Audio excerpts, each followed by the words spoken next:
Muito obrigado. Cumprimento o Sr. Ministro e os Srs. Secretários de Estado.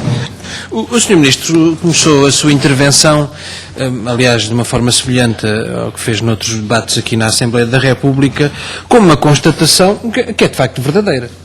Qual é?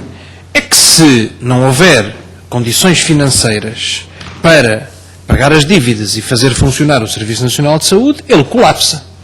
O que o Governo diz é que, ao reduzir as verbas disponíveis, está com isso a garantir as condições de funcionamento do Serviço Nacional de Saúde. É verdade que há uma forte dívida acumulada que condiciona, e em muitos casos pode capturar, a capacidade de decisão autónoma das unidades de saúde e do Serviço Nacional de Saúde.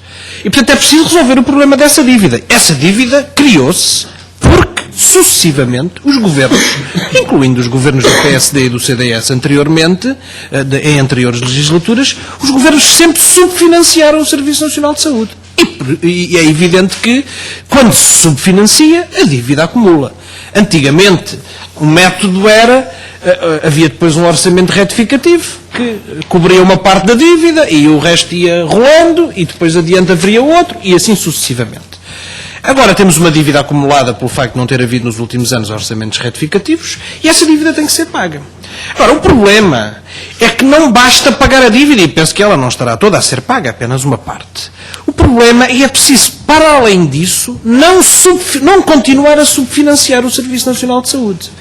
E eu penso que esse problema não está resolvido, e não vai estar resolvido com a política deste Governo.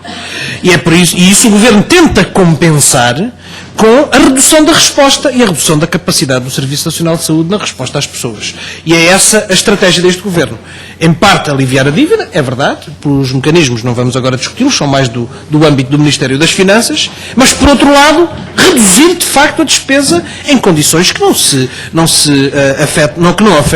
resultam apenas de uma melhor gestão ou de um melhor aproveitamento dos recursos, mas sim de cortes reais na capacidade de resposta dos serviços de saúde. E isso é uma evidência para todas as pessoas. O Sr. Ministro pode aqui dizer-nos o que quiser. Eu, aliás, até agradeço que diga que está tudo a correr bem. Porque quanto mais diz, mais as pessoas percebem que aquilo que encontram quando vão ao centro de saúde, ou quando vão ao hospital, à urgência, quando têm atrasos nas consultas, quando têm dificuldades em aceder aos tratamentos, está em confronto com aquilo que o Sr. Ministro aqui diz. E isso é a melhor prova de que a sua política não está a funcionar. Depois eu queria dizer o seguinte: nós não temos despesa pública a mais na saúde. Há sempre uma grande confusão feita com, primeiro, existência de desperdício, existe, e tirar daí a conclusão que, havendo desperdício, é preciso reduzir a despesa.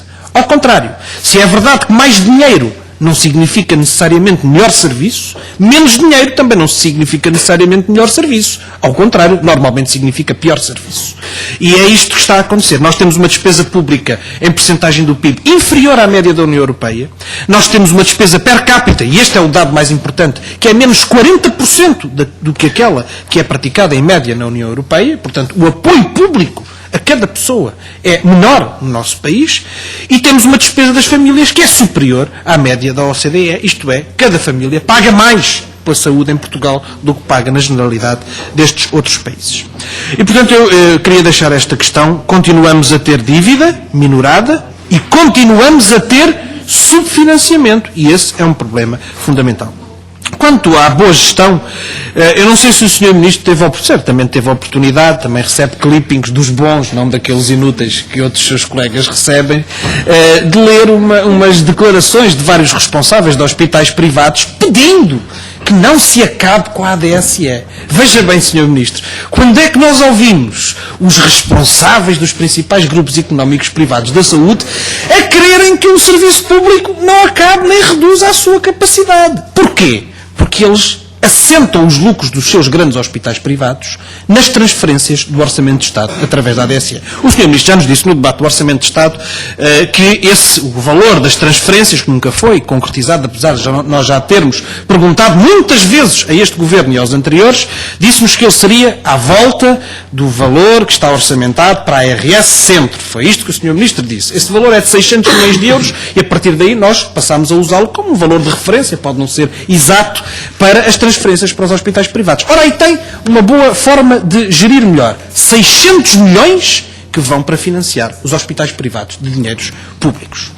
questão dos profissionais, para além da questão da carência, nós continuamos a ter uma imensa carência de profissionais em muitas áreas. Por exemplo, nos enfermeiros, Sr. Ministro, estamos muito longe de concretizar o projeto do enfermeiro de família, que seria tão importante para a melhoria dos cuidados de saúde à nossa população. E, neste caso, não há problemas de falta de profissionais. Há muitos enfermeiros no desemprego que estão desaproveitados.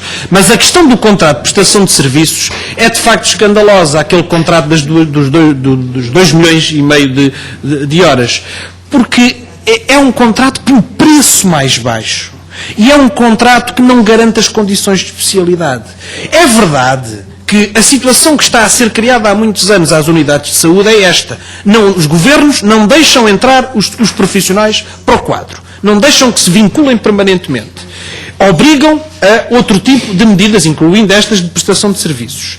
Mas o facto é que este contrato traduz aquilo que há de pior na política de recursos humanos, que é querer baixar o valor e a qualidade daquilo que são os serviços prestados através destes profissionais. E isso é que é grave e não se resolve por esta via. E é o problema das carreiras médicas, Sr. Ministro, porque o que os senhores estão a fazer é, por um lado, a desestruturar o Serviço Nacional de Saúde, atacando as carreiras médicas, a dar um forte incentivo para que os médicos não se fixem no Serviço Nacional de Saúde, porque hoje a principal razão de fixação dos médicos no Serviço Nacional de Saúde é a carreira médica.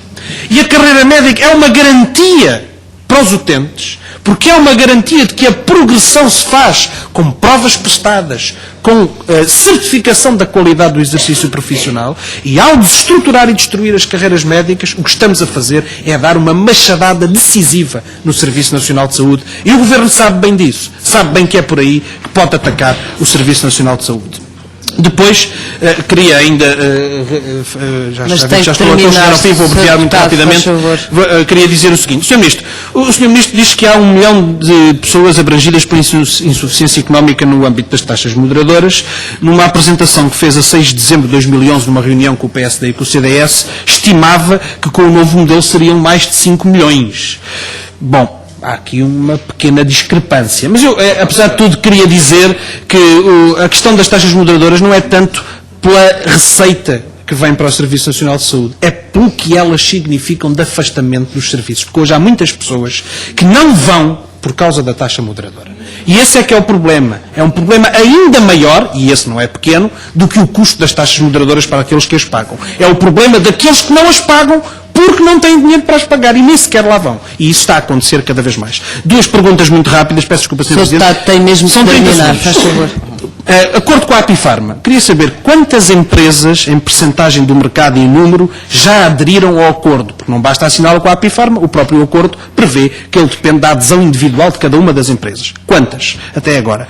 E queria saber se no passado acordos semelhantes tiveram alguma devolução do dinheiro, isto é, se quando se ultrapassaram as metas, alguma vez a indústria farmacêutica devolveu o dinheiro, que é para nós aferirmos se desta vez vai haver alguma devolução, porque eu suspeito que no passado nunca houve em acordos semelhantes a este.